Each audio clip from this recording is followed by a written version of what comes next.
So I am among these prayer flags and I can feel the tranquility soaking in me and the land of Thunder Dragon actually showing its might. It's a beautiful place.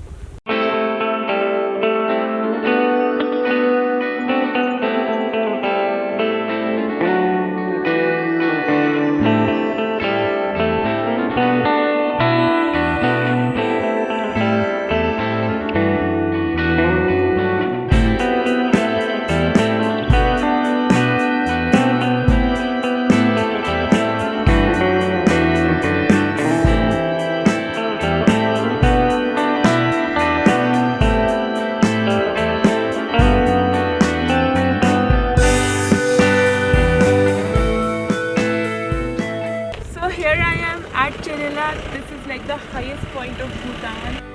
As you reach Chele, the prayer flags look so magnificent that they pull you towards them to peace and spirituality. You can just hike up to the small hill to this amazing view of Mount Jholomari, the sacred peak of Bhutan at height 22,000 feet. The moment you realize you are on top of the world, between the clouds, and your soul soaked up in bliss.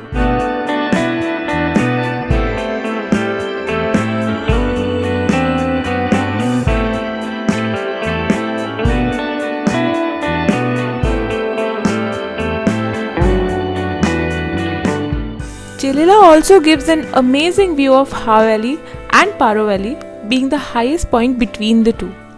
Standing here, I realized why monks chose this place to meditate with the gods.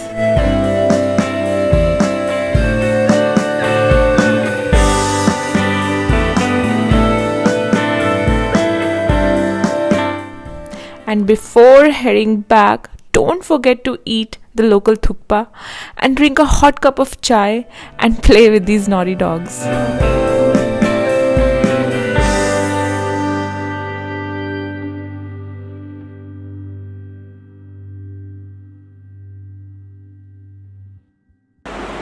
So I'm right outside of Paro's Dzong's main temple because taking pictures inside is not allowed. The different thing about this Dzong's temple is here the Buddha statue is depicted in a very different way. So here Buddha is only 12 years old and is in his prime actually, so wearing all the ornaments, being a prince.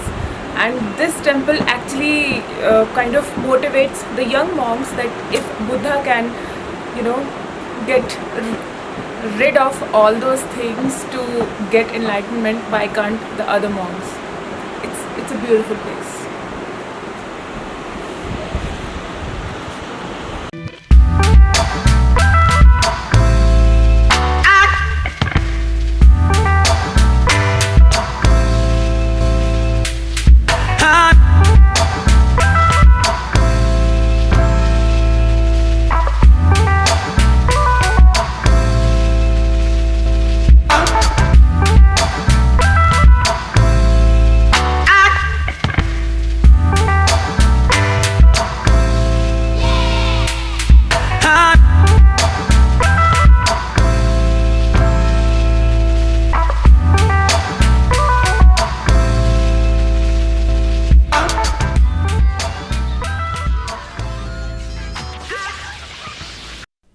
And now I'll take you to Rinpung Dzong. The Rinpung Dzong was built in 1646 by the first Dharmaraja of Bhutan known as Shabdrung.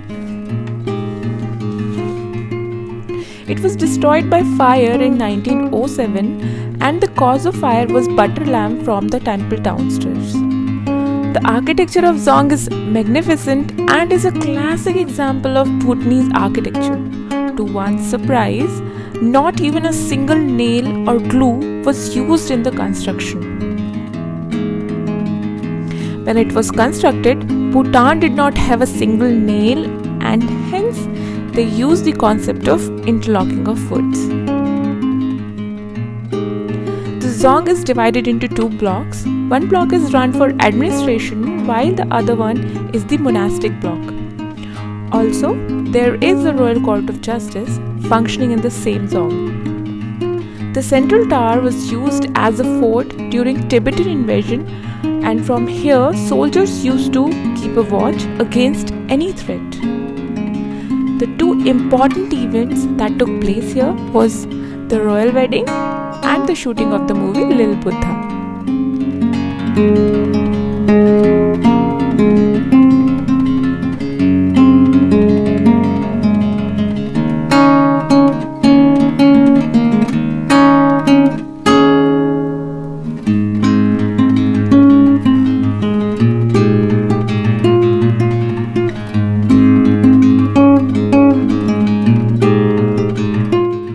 Here I am at Dungtse Monastery, a 3-story chotan built in 1421 by Thangdong Gyalpo.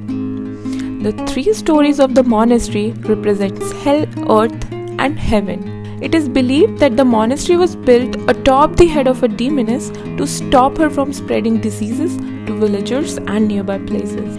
Most interesting fact about Dungtse Monastery is that while the consecration was being performed, the central tower attempted to fly to Tibet, and then to stop it from flying, it was chained from the 4 direction to the roof of the temple. And here you can also see the paintings depicting the progressive stages of Tantric Buddhist philosophy, making it a must visit. And now I'll take you to the oldest monastery of Bhutan, called as Kyichu Monastery, located in the north of Paro. It is considered as a sacred jewel of Bhutan. The temple was established by the Buddhist king Songtsen Gampo of Tibet. It is believed that the temple's construction was done overnight, although initially smaller in size, but over the years the temple extended both in grandeur and size. In 8th century, it is believed that Guru Padmasambhava visited this place and hid a variety of treasure in the temple. The Kyichu Monastery also conceals the statue of Chovo Jambo, originally from the 7th century, the greatest treasure of the valley.